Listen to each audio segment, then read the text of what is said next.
الحمد لله رب العالمين وصلى الله على سيدنا محمد وعلى آله وصحبه الطيبين الطاهرين اللهم علمنا ما جهلنا وذكرنا ما نسينا وزدنا علما ونعوذ بك من حال أهل النار اللهم واجعل نياتنا وأقوالنا وأفعالنا خالصة لوجهك الكريم. La louange est à Allah, le Seigneur des mondes, que Allah honore et élève davantage le rang de notre maître Muhammad sallallahu alayhi wa sallam et qu'il préserve sa communauté de ce qu'il craint pour elle. Nous demandons à Allah qu'il nous fasse apprendre ce que nous ignorons, qu'il nous fasse nous rappeler ce que nous avons oublié et qu'il nous augmente en connaissance. Et nous lui demandons de nous préserver de l'état des gens de l'enfer. Nous demandons à Allah qu'il fasse que nos intentions, nos actes et nos paroles soient accomplis sincèrement à la recherche de son agrément. Donc, Inch'Allah, nous commençons l'explication de la croyance du traité de An-Nasafi, l'imam Omar, fils de Muhammad An-Nasafi, qui est né en 461 de l'Hégire et il est mort en 537 de l'Hégire. Le muhaddith, le Cheikh Abdullah al-Harari, a dit dans son explication de ce traité: la louange est à Allah, le Seigneur des mondes, que l'honneur et l'élévation en degré, ainsi que la préservation de sa communauté et de ce qu'il craint pour elle, soit accordé à notre prophète Muhammad ainsi qu'à sa famille et ses compagnons. La science de At-Tawhid, c'est la base des règles des croyances de l'islam. Et les lois de la religion, il y a parmi ces lois ce qui se rapporte à la croyance. Des connaissances relatives à la science du Tawhid, ou à la croyance plutôt, les connaissances relatives à la croyance s'appellent la science du Tawhid et des attributs. Il y a également parmi les lois de la religion ce qui se rapporte à la manière d'œuvrer. La connaissance qui se rapporte à cette dernière partie s'appelle la science des shara'i' et des lois. Donc, la connaissance de Allah et de son messager, c'est la plus honorable des connaissances, parce que c'est le fondement des jugements de la loi. Et son objectif, c'est de gagner la félicité religieuse et du bas monde. Ces preuves sont des arguments catégoriques, qu'ils soient selon la raison ou à partir des textes, c'est-à-dire de ce qui est entendu. Cette science s'appelle la science du Tawhid, ou encore la science des fondements de la religion. Elle s'appelle également la science de Al-Kalam. Pour ce qui est des deux premières appellations, la science du Tawhid et la science des fondements de la religion, le sens est clair. Pour ce qui est de son appellation de science de Al-Kalam, c'est parce que la plupart des débats qui ont eu lieu entre les gens de la vérité et ceux qui ont contredit étaient à propos de la définition et de Al-Kalam, c'est-à-dire la parole. En effet, certains qui se réclament de l'islam ont divergé à ce sujet. Il y a deux extrêmes, un extrême de négligence et de laisser aller, et un extrême d'exagération. Et il y a une voie du juste milieu. L'une des deux extrémités déviées de la vérité ont nié l'attribut de la parole. C'est-à-dire, ils ont nié que la parole soit un attribut de Allah Ta'ala qui soit propre à son être, tout comme ils ont nié également tous les attributs comme la science, la puissance. Ils ont prétendu que si l'on disait que Allah a des attributs qui sont propres à son être et qui sont de toute éternité, cela revient à confirmer l'existence de plusieurs êtres qui sont de toute éternité. L'autre extrême ont confirmé pour Allah Ta'ala une parole qui est du genre de la parole des créatures, qui est donc une voix et qui comporte des lettres. Le premier extrême sont appelés les Mu'tazila et le deuxième extrême sont appelés les Mushabbiha, les assimilationnistes. Quant au groupe qui est le juste milieu, ce sont le groupe majoritaire de ceux qui se réclament de l'islam. Ils sont appelés Ahlus Sunnah wal Jama'ah ou les sunnites. Ils ont dit, le kalam, la parole de Allah, c'est un attribut éternel, exempt de début, exempt de fin, qui est propre à son être. Alors, que veut dire propre à son être? C'est-à-dire que c'est un attribut immuable pour l'être de Dieu. Ça ne veut pas dire que c'est un attribut qui prend place dans l'être de Dieu. Parce que prétendre que c'est un attribut qui prend place dans l'être de Dieu, cela reviendrait à dire que l'être de Dieu est un contenant pour les attributs. Et ceci mène à dire qu'il serait un corps. Or, ceci, c'est le cas des créatures, de ce qui entre en existence, des événements, des accidents. On ne dit donc pas que les attributs de Dieu sont une partie de Dieu, et on ne dit pas non plus que les attributs de Dieu sont d'autres êtres que Dieu. Et on ne dit pas que les attributs de Dieu sont en accord avec l'être, ni en objection avec l'être, ni semblables à l'être, car les attributs de Dieu ne sont pas l'être de Dieu et ne sont pas autres que l'être de Dieu. C'était juste une petite explication pour dire qu'est-ce que ça veut dire propre à son être. Donc, pour en revenir au texte, donc la parole de Allah est un attribut exempt de début, propre à l'être de Dieu, exempt de fin. Et la parole de Allah, ce ne sont pas des lettres et ce n'est pas des sons.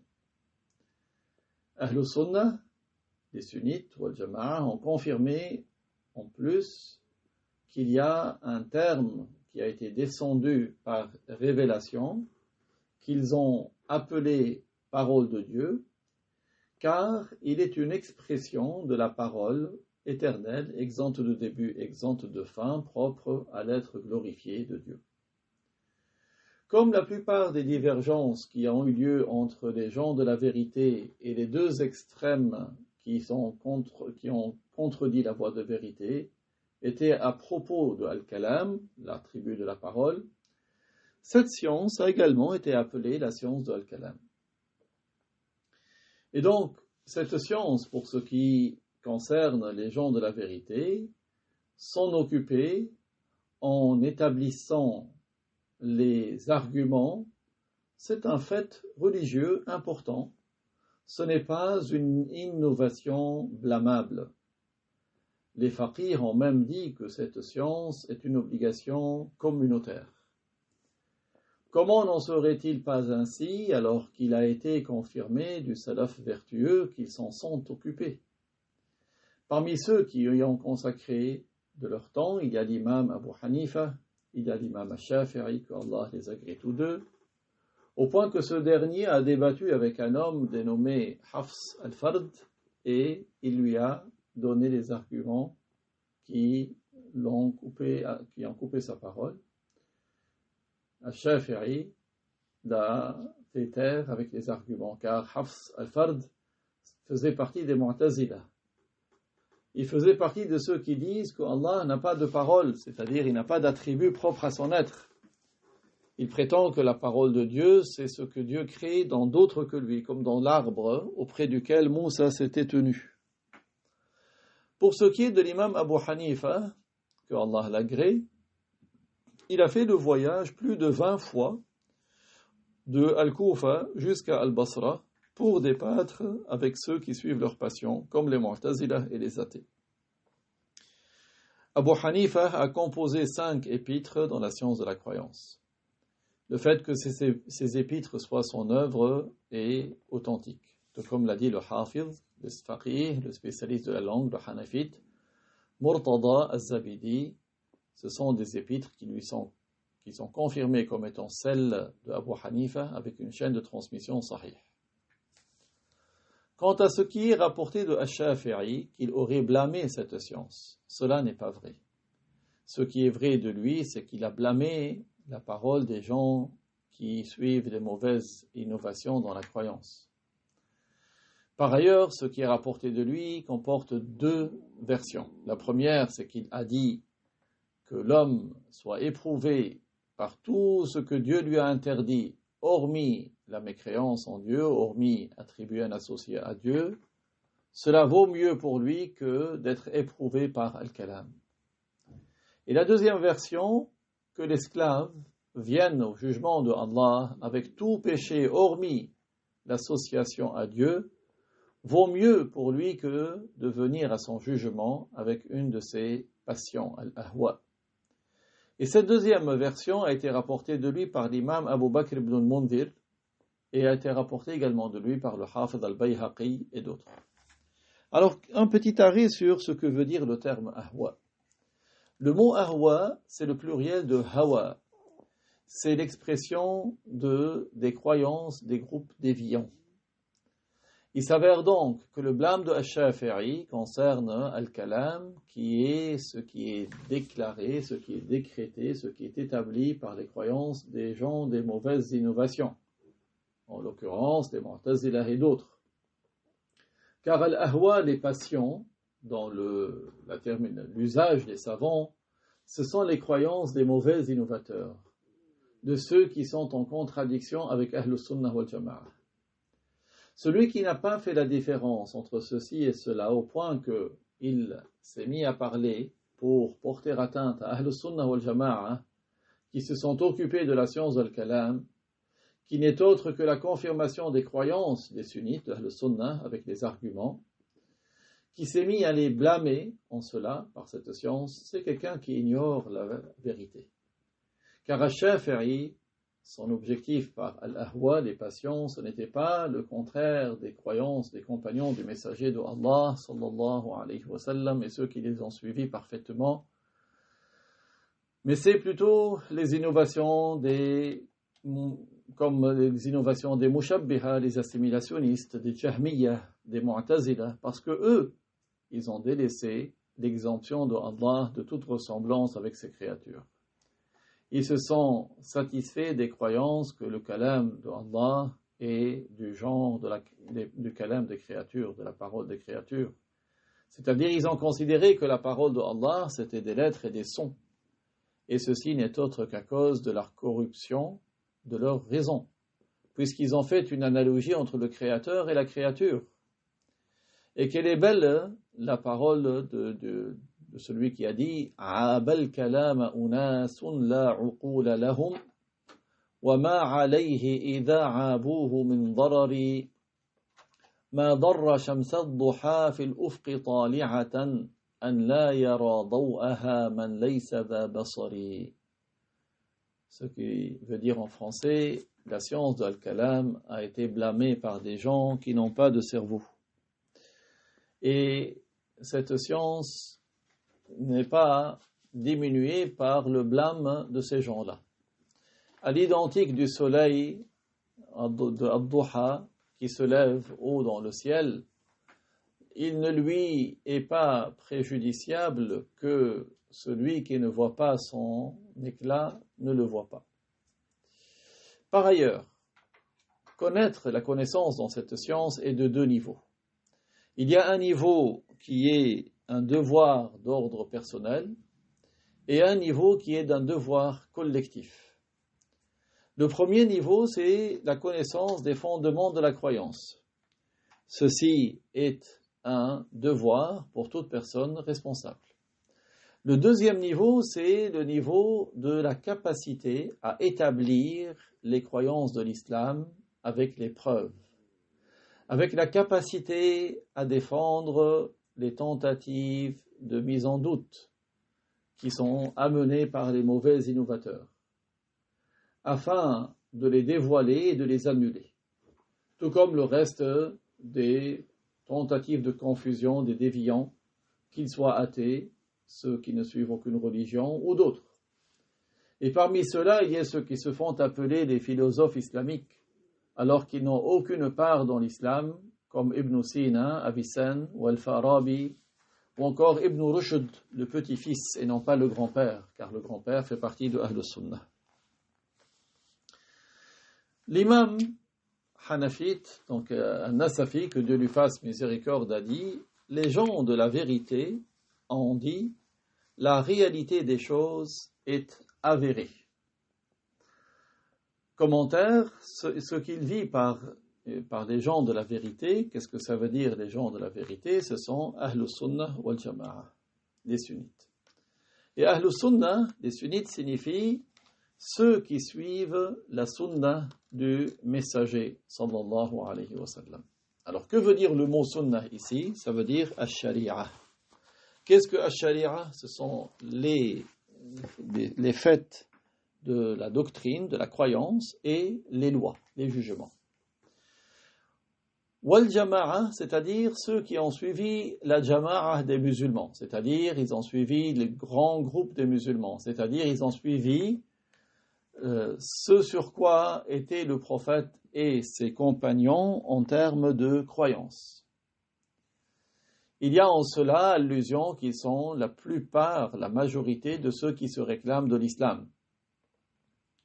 En effet, Ahl Sunnah sont beaucoup plus nombreux que les gens de l'innovation.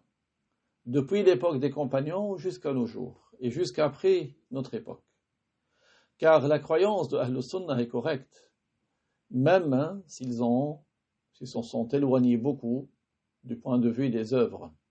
Aujourd'hui, les sunnites, Ahl Sunnah, la plupart d'entre eux, du point de vue des actes, sont défaillants, malgré la bonne croyance. Quant aux autres, leur croyance est corrompue et ils méritent l'enfer, même s'ils n'avaient pas d'autres péchés sinon leur croyance. Les wahhabites disent « nous sommes ce groupe » à propos duquel le messager a dit « hormis un seul ». Ils ont menti parce qu'ils ont apparu depuis environ 230 années. Leur religion est apparue il y a environ 230 ans. Comment pourraient-ils être ceux à propos duquel le messager a dit « hormis un seul qui est Al-Jama'a ». Et donc, la communauté demeure sur cette croyance, même s'il arrive au dernier d'entre eux ce qui leur est arrivé comme défaillance dans les pratiques et dans le fait d'appliquer les lois religieuses. Cela a été indiqué par ce qu'a rapporté Muslim, wa inna ummatakum hadhihi ju'ila 'afiyatuha fi awwaliha wa sayusibu akhiraha bala'un wa umurun tunkirunaha. Ce qui signifie, et votre communauté que voici, son bon état est dans son début, mais il arrivera à sa fin des épreuves et des choses que vous blâmerez. Le témoin de l'existence, le témoin de ce que nous voyons de la réalité indique que la plupart de ceux qui se réclament de l'islam ont pour croyance que les 4 califes méritent leur califat, que chacun d'entre eux était un calife véritablement à son époque. Ils ont pour croyance que Allah seul est le créateur, c'est-à-dire celui qui fait surgir l'inexistant à l'existence. Ils n'assimilent pas Allah à ses créatures. Ils confirment qu'il y a une intercession. Ils ne considèrent pas obligatoire le séjour éternel en enfer de ceux qui ont commis les grands péchés, qui sont morts sans s'être repentis. Ils confirment qu'il y a bien un supplice dans la tombe. Ils valident la vision de Dieu dans l'au-delà pour les croyants. Et cette croyance, c'est la croyance de leurs savants et des gens du commun. Contrairement aux autres groupes qui se réclament de l'islam du point de vue de leurs paroles, alors qu'en réalité, ils sont sortis de la communauté, comme les Qadariyya et les Murji'a. Ces 2 groupes se réclament de l'islam, mais ils n'ont aucune part dans l'islam en réalité. Tout comme cela a été rapporté et validé, authentifié par le Mujtahid, le Hafiz Muhammad ibn Jarir al-Tabari, qui rapporte du messager de Allah sallallahu alayhi wa sallam qu'il a dit Sinfani min ummati laysa lahuma fil islam nasibun al-qadariyah wal-murji'ah. Ce qui signifie deux catégories de gens de ma communauté n'ont aucune part dans l'islam, les qadariyah et les murji'ah. Et ce dans son livre Tahdhib al-Athar. Ce qui est visé par le mot terme ummati ici, la communauté, c'est-à-dire la communauté de l'appel. Ce qui indique cela, c'est la parole du prophète sallallahu alayhi wa sallam quand il dit laysa lahuma fil islam nasib. Ils n'ont dans l'islam aucune part. Le terme al-umma, s'il est mentionné, attribué au messager sallallahu alayhi wa sallam dans le hadith, il s'est employé dans l'un des deux sens, dans le sens de la communauté qui a répondu à l'appel, c'est-à-dire ceux qui ont répondu à son appel à l'islam et sont devenus musulmans, tout comme dans le hadith de At-Tirmidhi et Abu Daoud, Shafa'ati li ahli al-kaba'iri min ummati, qui signifie mon intercession est réservée pour les grands pécheurs de ma communauté. C'est dans le sens aussi, ce mot umma peut venir dans le sens de ceux à qui le prophète sallallahu alayhi wa sallam a été envoyé. Il s'agit de tous ceux qui ont vécu à son époque et dans les époques ultérieures, de toutes les sortes des humains, tout comme cela est indiqué par le hadith de Muslim, وَالَّذِي نَفْسُ مُحَمَّدٍ بِيَدِهِ لَا يَسْمَعُ بِي أَحَدٌ مِنْ هَذِهِ الْأُمَّةِ يهودي ولا نصراني ثم يموت ولم يؤمن بالذي أرسلت به إلا كان من أصحاب النار. Signifie par celui qui détient l'âme de Muhammad par sa toute puissance. Il n'y a pas un seul membre de cette communauté qui soit mécréant des fils d'Israël, qui soit chrétien, puis qui meurt sans croire en ce par quoi j'ai été envoyé, sans qu'il ne fasse partie des gens de l'enfer. Dans le premier sens, c'est-à-dire ceux qui ont cru en lui, et dans le deuxième sens, al-Ummah, ce sont tous ceux à qui s'est adressée l'obligation de croire en sa véracité et de le suivre, et il s'agit de tous les humains et les djinns à qui son appel est parvenu, car le prophète Muhammad est envoyé à tous les humains et tous les djinns. Ce jugement concernant ces deux groupes, c'est du point de vue de la globalité. Mais du point de vue du détail, il y a parmi les Mu'tazila ceux qui n'ont pas eu des croyances qui entraînent la mécréance, c'est-à-dire s'ils n'ont pas cru en toutes les paroles de leur groupe. Mais ceux-là sont donc inclus dans l'ensemble des désobéissants musulmans. En effet, il y a parmi les paroles des Mu'tazila ce qui entraîne la mécréance et il y en a ce qui n'entraîne pas la mécréance. Alors quand An-Nasafi a dit al-haq, c'est-à-dire la réalité des choses, c'est-à-dire c'est le jugement qui est conforme à la réalité. Et le contraire de al-haq, c'est al-batil, ce qui est faux. Pour At-Taftazani, la réalité des choses, le fait de ce qui fait que la chose est elle-même, il a considéré la réalité dans le sens de al-mahiyya. Et la chose ici, al-shay, c'est ce dont l'existence est confirmée.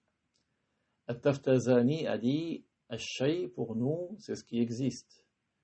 Et la confirmation et la réalité de l'existence sont des choses qui sont des termes qui sont synonymes.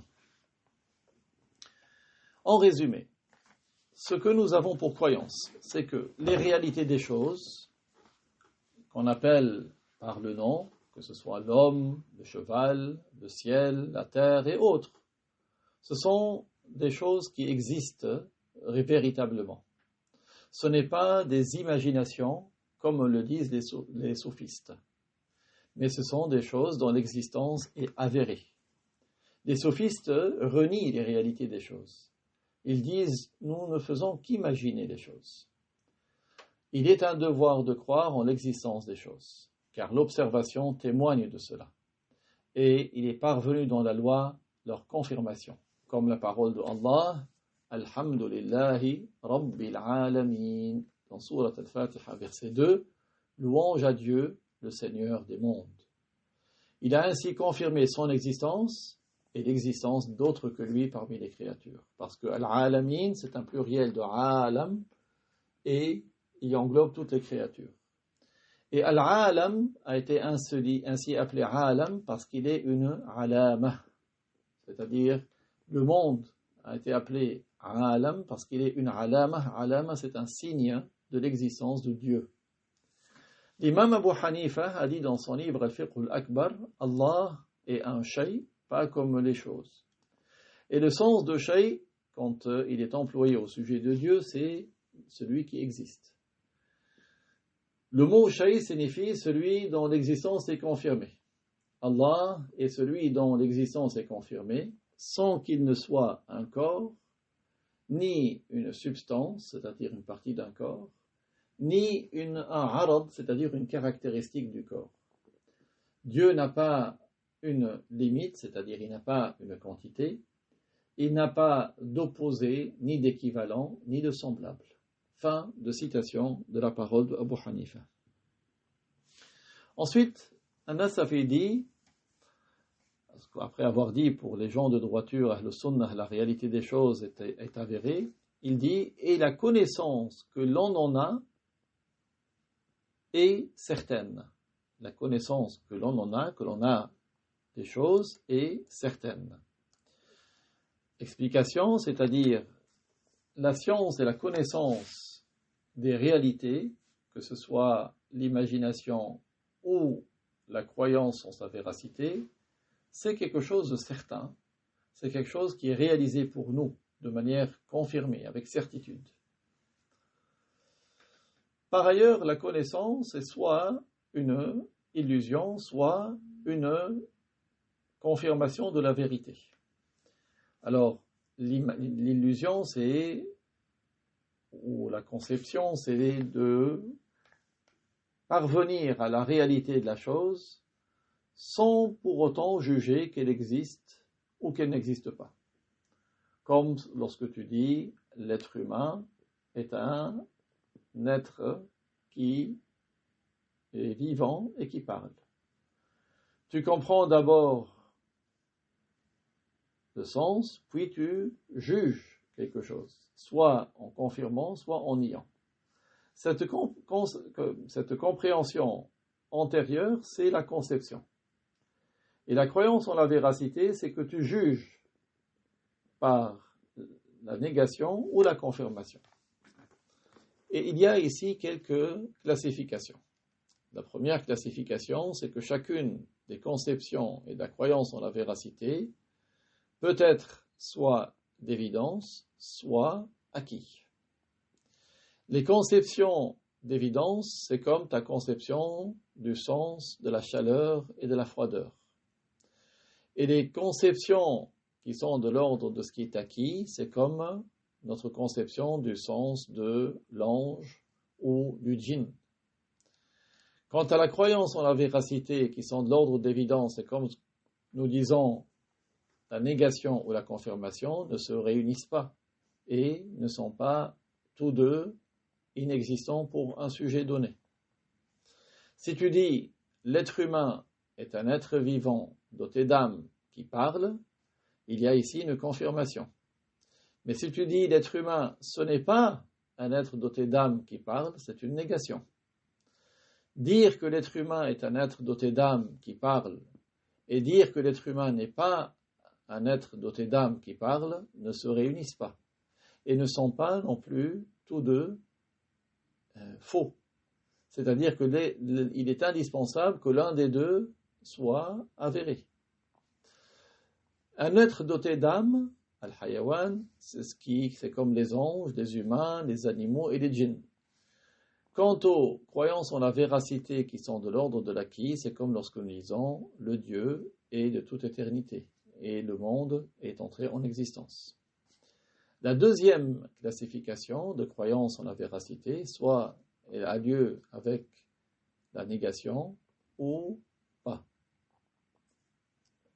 La première sorte, c'est plusieurs sortes. La première, c'est des croyances en la véracité qui est avec une négation mais conforme à un argument. Et la deuxième, c'est la croyance en la véracité avec une négation, mais en imitant, comme la croyance de celui qui imite, le muqallid. Et la troisième, c'est la croyance en la véracité avec une négation qui est déduite de l'un des sens, des 5 sens, comme le fait que nous sachions que le feu brûle ou que le soleil brille. Donc ici, au lieu de négation, c'est en étant catégorique. Donc la deuxième classification, c'est la croyance en la véracité, soit en étant catégorique ou sans être catégorique. La première sorte, c'est différentes catégories. La première, c'est la croyance en la véracité qui est catégorique et conforme à la preuve. La deuxième, c'est la croyance en la véracité qui est catégorique, mais par pure imitation, comme la croyance de celui qui imite. Et la troisième, c'est la croyance en la véracité qui est catégorique, qui est déduite d'un des 5 sens, comme le fait que nous sachions que le feu brûle ou que le soleil brille. An-Nasafi a dit, et ce, contrairement aux sophistes. Commentaire, ceci est l'objet d'accord entre les différents groupes dans leur totalité, hormis les sophistes. C'est-à-dire, tous les groupes sont d'accord que la réalité des choses est un fait avéré et la connaissance que l'on en a, qu'elle soit conceptuelle ou confirmée, est certaine. Donc, hormis les sophistes, tout le monde est d'accord sur cela. Ensuite, l'auteur, que Dieu lui fasse miséricorde, An-Nasafi dit, et les voies ou les moyens d'acquisition de la connaissance sont au nombre de 3. Il y a les sens pourvu qu'ils soient sains, il y a la nouvelle authentique et il y a la raison saine. Ça veut dire que les moyens d'acquisition des connaissances pour les créatures, c'est-à-dire ce qui leur permet d'acquérir des connaissances certaines, catégoriques, sont au nombre de 3. Il y a les sens qui sont sains, il y a la nouvelle authentique et il y a la raison saine. Quant à Allah subhanahu wa ta'ala, il n'a pas besoin pour sa science, il n'a pas besoin de cause, car sa science est de toute éternité. Il n'a pas besoin de cause pour acquérir des connaissances. L'auteur, que Dieu lui fasse miséricorde, a dit, les sens sont au nombre de 5. L'ouïe, la vue, l'odorat, le goût et le toucher. Donc, les sens, en arabe al-hawas, pluriel de hassa, et ce qui est perçu, ce qui est acquis par ces sens est certain et catégorique. L'auteur, que Dieu lui fasse miséricorde, a dit, et chaque sens, il est obtenu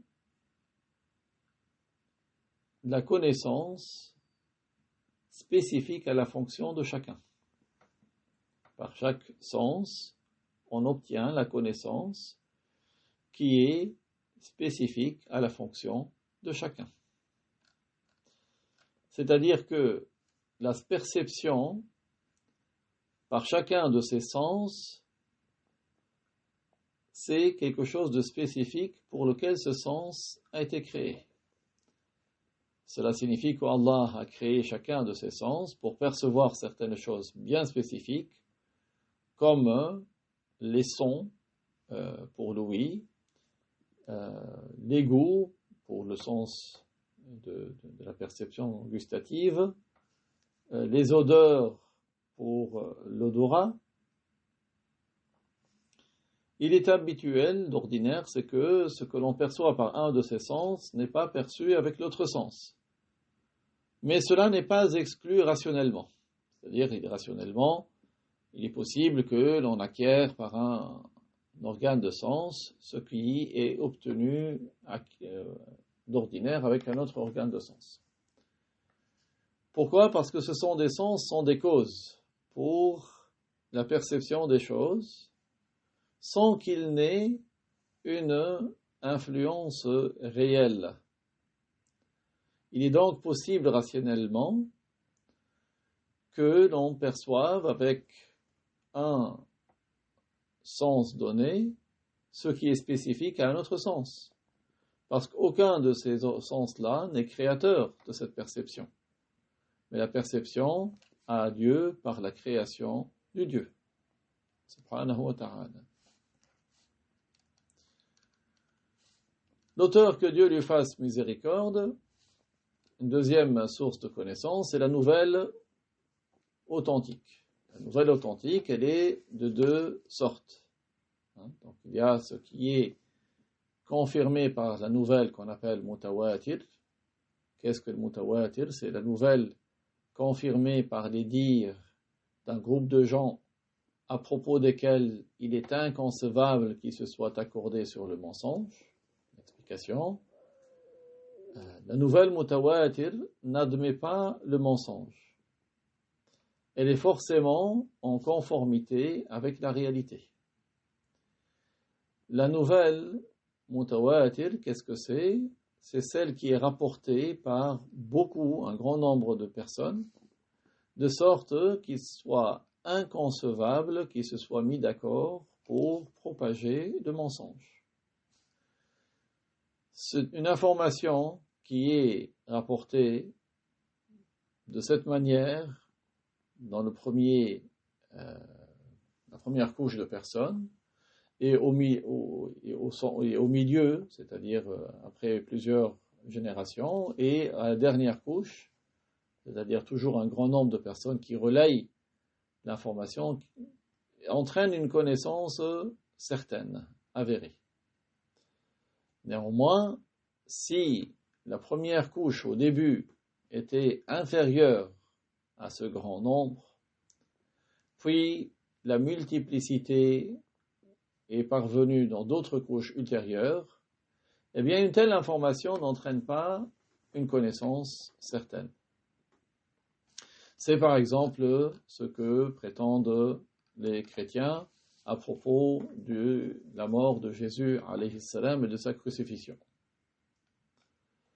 Ou que ce que les Juifs prétendent, que Moussa a dit « Ma loi, elle ne sera jamais abrogée, et qu'il n'y aura plus d'autre loi après la mienne ». Le tawatur n'a pas été réalisé pour ces deux informations lors de la première couche. On ne prend pas en considération le grand nombre de personnes qui sont dans les couches ultérieures. Donc aucune de ces deux informations n'est qualifiée de mutawatir, ni n'entraîne de connaissances certaines. La nouvelle mutawatir, pour cette nouvelle qui est qualifiée donc mutawatir, il n'est pas une condition que les narrateurs, chez les spécialistes donc des fondements, ce n'est pas une condition que les narrateurs soient de confiance. Ash-Shirazi a dit l'information mutawatir entraîne une connaissance, même si ceux qui la relayent sont des non-croyants. Mais il y a certains qui ont requis l'islam et le caractère de confiance, comme Al-Fakhr Al-Bazdawi, le Hanafite. Et certains groupes comme As-Simaniya et Al-Brahma ont renié la nouvelle mutawatir. Ils ont prétendu que le mutawatir, c'est la réunion d'individus qui n'entraînent pas de connaître ce que la connaissance, ils prétendent que si l'unité n'entraîne pas de connaître la chose, même s'il y a plusieurs unités, ça n'entraîne pas la connaissance. La réponse est que il est possible que lors de la multiplicité, il y ait une force dans l'information qui n'existait pas lorsqu'il n'y a pas cette réunion. Comme la force d'une corde. lorsque il y a multiplicité lors de la réunion, il y a une force qui n'a pas lorsque il n'y a qu'un seul fil. L'auteur, que Dieu lui fasse miséricorde, a dit, cette nouvelle qui est donc mutawatir entraîne nécessairement la connaissance irréfutable, comme celle relative au royaume disparu dans les temps anciens et dans les contrées et les contrées lointaines. Explication. La nouvelle mutawatir entraîne une connaissance qui n'a pas besoin de réflexion et d'argumentation. Nous, par exemple, nous trouvons en nous-mêmes une certitude en l'existence de la Mecque et de Bagdad par les nouvelles de leur existence qui s'est produite par le grand nombre de personnes qui ont informé de cela, et de sorte qu'il ne soit pas concevable qu'ils se soient entendus à mentir. Il nous arrive donc nous sommes catégoriques et déterminés et certains en l'existence de ces villes avant même de les observer. Cela est réalisé pour celui qui fait une argumentation et celui qui ne fait pas d'argumentation. Même les enfants qui n'ont pas moyen, qui ne connaissent pas les moyens d'acquisition et de déduction ont cette connaissance. Il est indispensable pour le mutawatir que la première couche soit appuyée sur une perception sensorielle, comme l'observation, la vue de quelque chose, l'ouïe de quelque chose. Néanmoins, ce qui s'appuie sur des démarches intellectuelles ne peut être appelé mutawatir.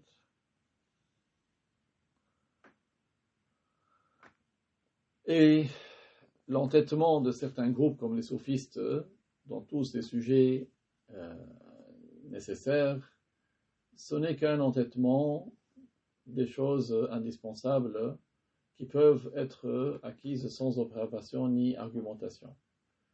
Le cas de ces gens-là n'est pas pris en considération.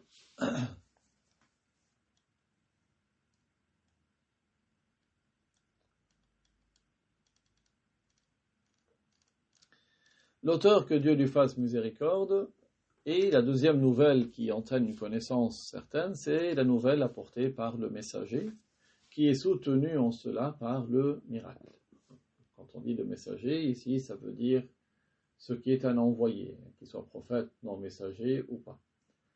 La différence entre un prophète, nabi, et un messager, rasoul, si on vise chacun d'entre eux avec un sens différent de l'autre, c'est que le ar-rasoul, le messager, est un homme que Allah est quelqu'un que Allah, c'est un homme que Allah a envoyé aux créatures pour transmettre les lois, en abrogeant une partie de la loi d'un messager qui l'a précédé, ou qui lui a été descendu un livre selon l'avis de certains, ou qu'il a reçu la révélation d'une nouvelle loi. Le messager, il a été dit pour sa définition, ces trois avis-là.